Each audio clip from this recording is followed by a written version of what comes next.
These are your Week 14 NFL awards. So we start Week 14 with the conspiracy theory, and it all revolves around Caleb Pressley and the Sunday conversation. Now this is an interesting one. Every player that has gone on Caleb's show has lost right after being on the show, and some of them haven't even recovered since. Justin Jefferson was on the show, and then the rest of the season has been an absolute nightmare for him and the Minnesota Vikings.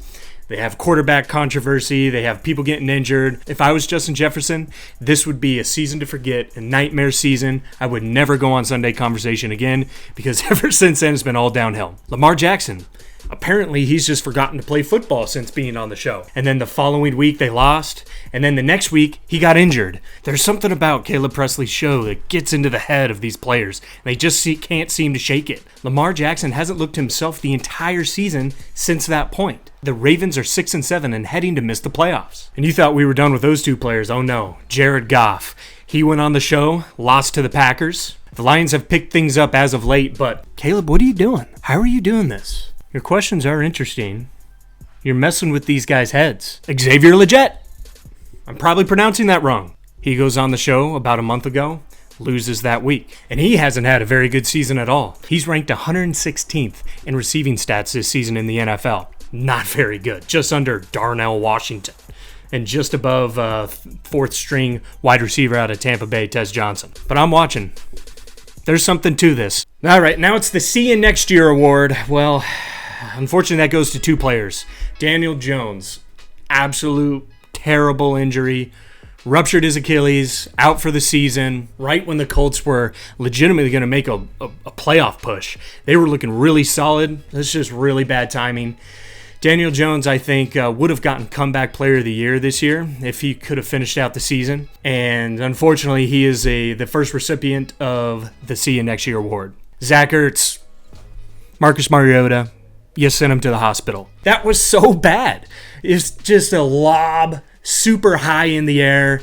Zach does his best. He goes up and tries to get it, gets his legs cut out from under him, torn ACL, and at that age, probably a career ender.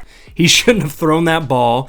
When if he were to throw that ball, he shouldn't have thrown it that high. See you next year, but probably not, Zach Ertz. We love you. Thank you for everything that you gave the NFL. You've been really fun to watch over the years. Boy, Travis Kelce has gotten real prickly as of lately. It's interesting how when you're not making a Super Bowl run, that your real personality starts to come out. He's starting to lose games, and he's getting a little cranky towards the media. After this last loss to the Texans, he turned down interviews.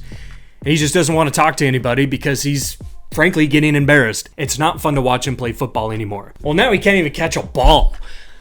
Coming down to the wire, just hit off his hands and off of his head and then intercepted. He's not locked in. I don't think he cares about football as much anymore. I mean, why should you? You have your whole life set. You've won your Super Bowls. You have what you're going to be outside of football, which is just Taylor Swift's husband. You're just going to get to travel the world, go to shows, and hang out. I think it's time to hang up the cleats. This should be your last season. Even Patrick Mahomes alluded to it just a little bit in a press conference. I'm paraphrasing here, but he said, you got to cherish these moments when you're out there with Travis Kelce because you just don't know. Yeah, you just don't know. This might be your last, and it probably should be because you're looking really old and sad. Every couple of weeks, a player or two stands out where you're like, hey, he's still in the league? I totally forgot about this guy. This week, it was Chase Young. I forgot that Chase Young was on the New Orleans Saints. So Chase Young, out of Ohio State, one of those game-wrecking type players that everyone thought was once in a generation. Like, you're not going to find another pass rusher like this. He went second overall to the Commanders and has just been a disappointment ever since. And he just kind of got lost in the sauce for me. I forgot he was even in the league. Dominant Dog of the Week, Jackson Smith-Njigba again. This guy has really come into his own when DK Metcalf got traded. He has been called on by Seattle to step up in place of DK and be the centerpiece of their offense. And when you can make Sam Darnold look good, you're really crushing it. He's our winner. 7 receptions, 92 yards, 2 touchdowns. This guy continues to amaze.